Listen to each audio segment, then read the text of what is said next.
Hey, I'm your friend Kevin. Welcome, welcome, welcome. Thanks for being here. Thanks for liking, subscribing, and doing all you do for me. Here is your week ahead according to the moon, the stars, and a few of the cards. Let's get right to it. Here we go. All right. So if you have felt like the non-physical energies, that's the woo energies of the universe, have been sending you mixed messages. Prompting a little bit of a topsy-turvy reality, well, you're not wrong. It would seem that the way the planets have been rearranging themselves, realigning, readjusting, going retrograde, going direct, all over the place, has created nothing short of an astral chaos. Now, with April here upon us, the end of this week, things could make a little more sense. Anything that felt a bit out of whack, things you weren't sure about, unclear for the past few months, are going to start to reveal themselves and get a little bit clearer, particularly with everything you may have been reevaluating or rethinking. You'll be gaining what you need to inform you of what your next steps are based on the planetary alignment. This week brings the fabulous alignment of Saturn with Uranus, meaning that the hard work that you've been putting in will be paying off. This happens on April the 4th, which is, let's see, we've got the 30th today, 31st, 1st, 2nd, 3rd, 4th. That's going on Friday. So focus on hard work, and your goals, your ambitions, all of that stuff. Much of what has already occurred in the last months has kind of like started the portals of change, and they're pretty big. Now that we're in the aftermath of all of it, prompting confidence, we can get on with what we want to get on with. This starts with Mercury going stationary direct on the 7th, which is not this week, it's next week. But there's some shadow energy with that Mercury going direct. It's a bit like it takes a while to amp back up. And then Venus goes stationary direct on the 13th of April, which is pretty unusual.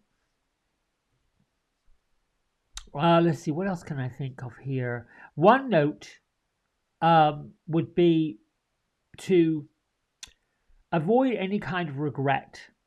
I think I spoke about that this morning. Not bringing sadness of the past, stories of the past into the present day reality, but instead focus on what you want to achieve, focus on what you want to do, focus on where, because everything's different. Everything is different. All right, let's get right on it. Sunday, we have a number 6. Reevaluating. If you want to know a bit more deep about what that message is, go to my Divine Daily Blast. You'll get a bit deeper message about what the number 6 means, what you can focus on. But interestingly enough, the Knight of Water is here. Now, the Knight of Water to me is this dreamy kind of idea of romance and romance novels, the feeling of romance, rose-colored glasses, that kind of thing. The Knight of Water can also be somewhat of a Jack Dandy, somewhat of a, Prince Charming type, the sort of person that you would read about in romance novels. So allow yourself to be a bit indulgent on Sunday, emotional maybe. I would steer clear of too much of the dramatic, but there you go. On Monday, the moon is still in Taurus, but it's at a hard angle to Pluto.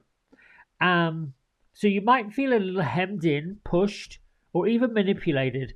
Take charge and take a step back. Use the number 7 day to focus on reinforcing your boundaries. Number 7, angel numerology number 7 is about focusing. What is your focus on? Well, the Queen of Earth comes in on Monday to say, yeah, get your act together here because we're not playing. This is a woman that is, all about the material, all about the finances, all about the job. She could be somebody who is a leader, could be somebody who's a supervisor, could be somebody who's telling you that you need to get all these things done by the end of the day. However, what I'll say about the Queen of Earth, she is very gracious, very practical, and I think quite generous. So this could be coming up on Monday. What else can I say about Monday's energy, the 31st?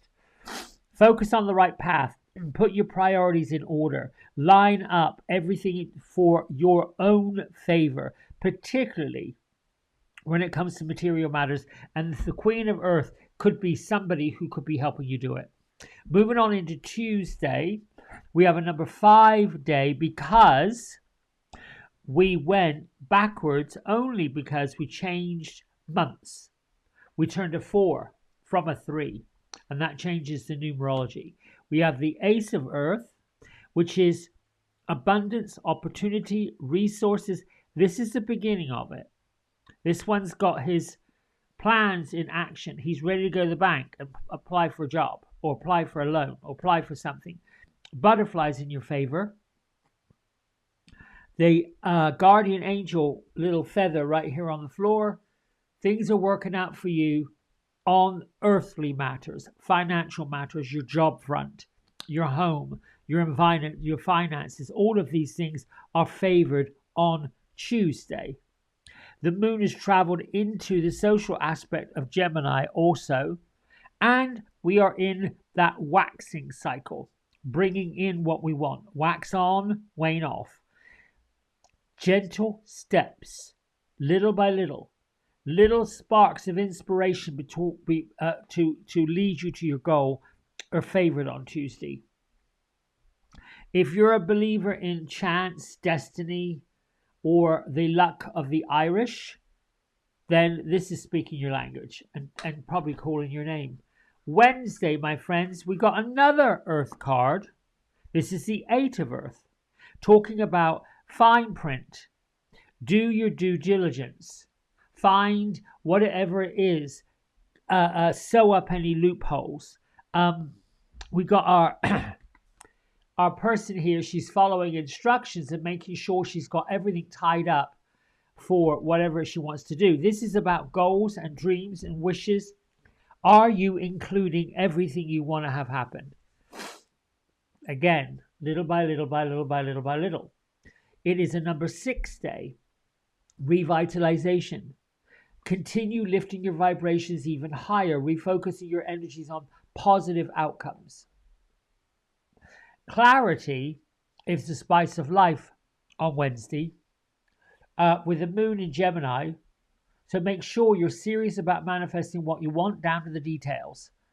Big Astro energies are bopping about, building up, and leading you and all of us into this quantum leap forward. Going into Thursday, well, hello, quantum leap forward, and here we've got the Chariot, ding dong merrily on high. We have Archangel Metatron is saying, yes, horses, go. Actually, these are unicorns. One's white, one's black. No reins on the Chariot. We're just going to go for it. Whoosh, off we go. It's also a number 7 day, which Thursday, Friday. This is a numerology number 7. So once again, the universe and the woo-woo is lining up saying, yeah, number 7, whatever that number 7 means. You know what's interesting about the number 7? There are 7 seas, there are 7 layers of skin, there are 7 days in a week. I don't want to go on and on and on and on. We can go with the number 7 being a magical number. 12 is another magical number. Let's move into Friday, which is the 4th of April, a number 8 day, success. Well, this is the 3 of fire. Now, I love this because your goals and expansions are coming in. The 3 of fire says, my ship has come in. Not only do I have the sails open, but I have wings of glory moving me forward. This comes up on Friday. Now, successfully acts as if the world is your oyster today. Think of yourself as being the most successful person you can possibly be and let yourself fly. Use the moon in Cancer to speak your mind very energetically. particularly where you want to go, what you want to do, and do it as if your life is doing it now. Do it as if your life depends on it. There's no ifs, ands, or buts. You are just going for it. This energy is rare and supports anyone who's willing to put in the work and act differently. You're going to get noticed for being what some might call a little out there. However, it won't be like it was in the past, where if you were out there, they poo-pooed it and they shoo-shooed it and they were like, this person's just lost their last mind. They'll be saying, whatever they've got, I want a spoonful of it, a bowlful of it, because they're acting like they've got it. All the world is at their feet. Moving on to Saturday, which is a number 9 day. This is a declaration. This is basically saying, the number 9 is a declaration. It's time to lift up and get on with life. A great day to declare what it is you are up to and do your best to help others get on with what they're up to, wherever you can, whatever that looks like. A little bit of self-compassion for yourself, and then help others be self-compassionate. Woo! Hello, ding dong, the magician card. You can't really go wrong. The dreamer put the plans in place, and the magician says, well, here's your wand, start waving and go. Look, we have the infinity symbol. We have all of this. Manifestation, empowerment, and preparedness. I think that this is working out in your favor no matter what. The moon is still in Cancer on Saturday, which is the start of the first quarter moon. So ride the wave of this up and up and up and up, and use these energies to expect all the good goods, all of them. This is a day when things truly turn around in a positive way. Make sure you practice gratitude by making note of all that you can make note of, all that comes your way this week, all that comes your way on Saturday. It's like wish it, believe it, feel it, go get it. Wish it, believe it, feel it, go get it. With that said, I'll see you tomorrow for the Divine Daily Blast. I love you. Thanks so much. Bye for now.